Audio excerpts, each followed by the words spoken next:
To our weather now, we saw a lot of lightning with storms moving through our area last night. Our viewers sent us amazing pictures as well.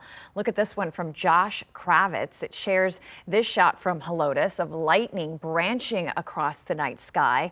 And here's another shot showing that lightning strike in the same area over on the west side.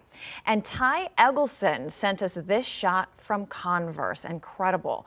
Definitely don't stay outside if you're seeing lightning like this.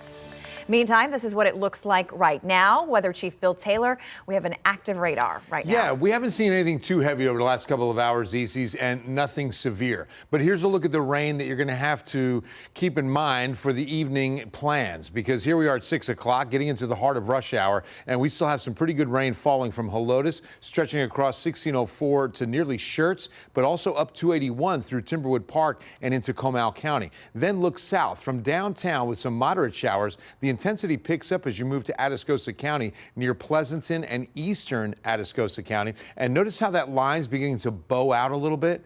That means gusty winds. So we're going to see some winds, probably 40 to 50 miles per hour in that line. But again, nothing severe. Now we're expecting this rain to continue until about 7 or 8, and then we're drying out for the night. Showers will be possible through the overnight. But what a setup I've got to tell you about with a lot more rain in the forecast, Easies.